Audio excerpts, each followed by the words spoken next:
Franck Lepage, qui est à côté de vous, donc qui a créé ces ateliers, entre autres, de désintoxication de la langue de bois, vous dites, que se passe-t-il dans nos têtes quand on appelle un licenciement collectif un plan de sauvegarde de l'emploi, la fragilisation, la flexi-sécurité? Voilà, là on est vraiment dans l'exemple type de la langue de bois, et je crois même que vous allez faire une démonstration empirique à l'instant, tout de suite, avec vos fiches. Mais, si vous voulez, il n'y a pas seulement...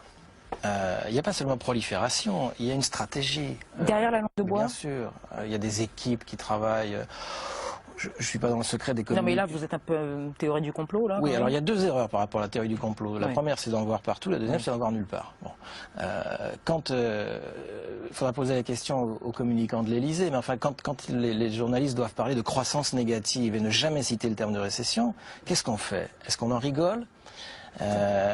Et s'ils pensent à ça, est-ce que c'est pas parce qu'ils savent que ça produit des effets? Et évidemment ça produit des effets parce que la croissance négative c'est magique, c'est toujours de la croissance, c'est juste qu'elle est négative, c'est formidable, d'accord? C'est pas une récession. Je veux dire, on pourrait passer les frappes chirurgicales, les dégâts collatéraux.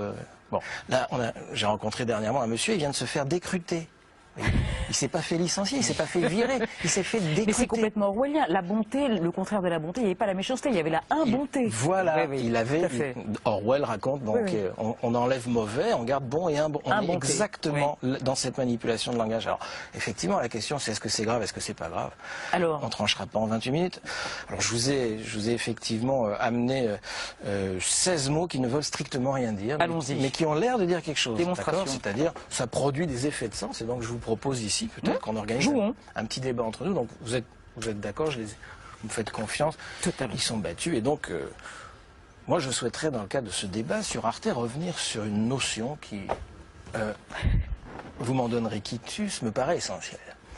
Et c'est la question du contrat que je voudrais mettre en rapport avec cette autre question qui est celle du développement. Pourquoi penser aujourd'hui les logiques de développement dans l'esprit d'un contrat? Mais pour une raison au fond assez simple, c'est que dans l'espace désormais incontournable du local, il nous faut inventer des partenariats qui soient avec les acteurs, des partenariats qui soient garants de la démocratie, c'est-à-dire qui installent, qui assoient, je dirais, cette démocratie sur un véritable diagnostic partagé qui relève le défi de la décentralisation en prenant en compte la question du lien social. La question du lien social, à l'heure de la mondialisation, excusez-moi de vous le dire, elle est bien mal en point. Mais elle est mal en point pourquoi?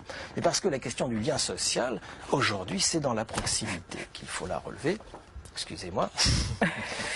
Et dans la proximité, la question du lien social et de la mondialisation, c'est tout simplement la question interculturelle. Alors moi, je pense que ce beau vocable de citoyenneté, aujourd'hui, nous devons l'appliquer aux habitants eux-mêmes et avec les habitants mettre en place des logiques de participation et au fond, pour un homme politique ou pour une nation tout entière, quel plus beau, quel plus magnifique projet. Bravo, 16 cartes battues de manière complètement aléatoire. Alors évidemment, on pourrait, alors si on devait débattre entre nous, je vous demanderais de me poser des questions. Donc François Rollin, vous voulez prendre 2 mots? Oui. Et puis vous me bricolez une question avec ça. Enfin, vous faites une phrase, ça va le faire. Hein, donc. Oui, bien sûr, mais vous avez évoqué très rapidement le partenariat, mais dans le cadre de la mondialisation, vous ne l'avez pas resitué précisément. C'est la question centrale. C'est la question. Moi, je suis très heureux que vous m'ayez posé cette question, parce qu'effectivement, c'est la question centrale. Alors, j'ai bien une idée sur la réponse, mais je préférais que ce soit Christophe qui vous réponde. Alors, est-ce que vous voulez tirer 2 papiers pour faire une réponse à François Rollin? Christian, d'abord. Christian. Voilà, et après... Donc cette fois-ci, c'est une réponse que vous faites. Hein. Il pose effectivement la question qui est une question très complexe. Hein, Je ne le laisserai pas... Je ne suis pas sûr d'avoir bien retenu la... Ça n'a aucune importance, vous avez bien compris. Mais moi, ma véritable solution, ce serait un vrai contrat de participation. Je ne l'aurais pas mieux dit. Et ben voilà. Si vous voulez, démonstration. Ça s'appelle des effets de sens. Et en fait, implacable. Le problème, c'est que... Et après, ça va être sûrement à vous d'en dire deux mots. Vous faites mon boulot, là. Vous êtes en train de faire mon boulot, en plus. C'est vrai. C'est vrai. Et je dirais juste ça, c'est que cette langue, on ne l'utilise pas dans la vie courante. Vous êtes d'accord? Quand vous invitez des amis, vous ne leur proposez pas de venir faire une séance de lien social, d'accord?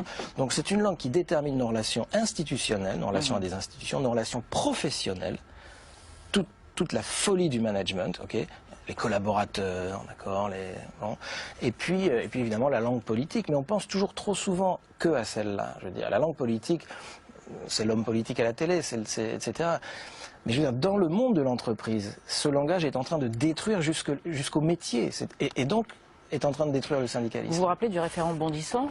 Oui. Hein, donc l'entreprise, la vie politique, mais... L'éducation nationale, il n'y a plus d'échec nationale. scolaire, c'est fini, c'est interdit. Il y a de la réussite différée.